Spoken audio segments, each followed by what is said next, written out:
Imagine-toi dans une pièce obscure. Il est 3 heures du matin. Tu te lèves pour boire un verre d'eau. En passant, ton regard croise le miroir du couloir. Tu t'arrêtes net. Tu recules.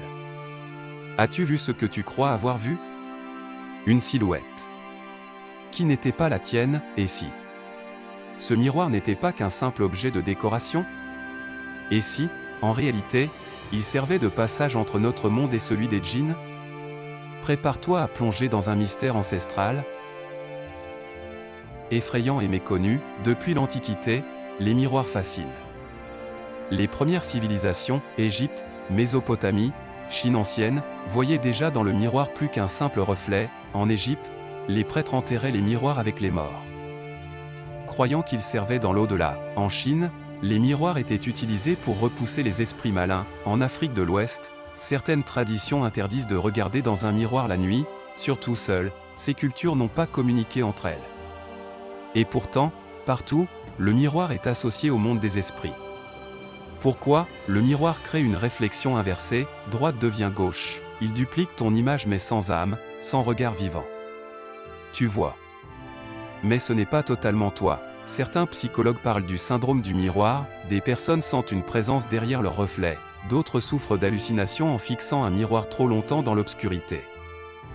Et si le miroir n'était pas qu'un objet physique, mais aussi un espace psychique, ouvert à l'illusion, au chuchotement, à l'invisible? Témoignage terrifiant, Histoire 1, le miroir de la grand-mère, une jeune fille hérite d'un vieux miroir. Depuis, elle fait des cauchemars. Elle entend des murmures la nuit. Le miroir est finalement recouvert d'un tissu. Les cauchemars cessent instantanément. Histoire 2, un frère qui ne dormait plus, un homme racontait que chaque fois qu'il priait dans sa chambre, il sentait une présence derrière lui. Il découvre que le miroir face à son tapis de prière reflétait toute la scène. Il le couvre, la sensation disparaît. Histoire 3, enfant qui joue avec un miroir, 2 enfants jouaient à se faire peur avec un miroir. L'un d'eux s'est figé en regardant, il aurait vu une silhouette noire derrière eux. Depuis, il refuse de dormir seul. Que déité l'islam sur le monde invisible? Le Coran parle des djinns comme créés d'un feu sans fumée. Ils voient les humains d'un endroit où nous ne les voyons pas. Le prophète a mis en garde contre certains objets attirant les djinns. Sans parler explicitement des miroirs, mais des pratiques associées, shirk, sorcellerie, divination, certains savants comme Ibn Qayyim et Al-Qurtubi évoquent les objets servant d'intermédiaires pour le monde des invisibles, eau stagnante, miroir, ombre profonde. L'islam n'interdit pas les miroirs mais met en garde contre certaines utilisations douteuses, fixation prolongée, invocation devant le miroir, pratiques occultes, etc. Miroir et sorcellerie, dans le sir, sorcellerie, les miroirs sont souvent utilisés pour communiquer avec des entités, lancer des sorts, piéger l'image d'une personne. Témoignage de Rokia Sharia, exorcisme, certains patients disent que leur tourment a commencé après avoir reçu un miroir comme cadeau.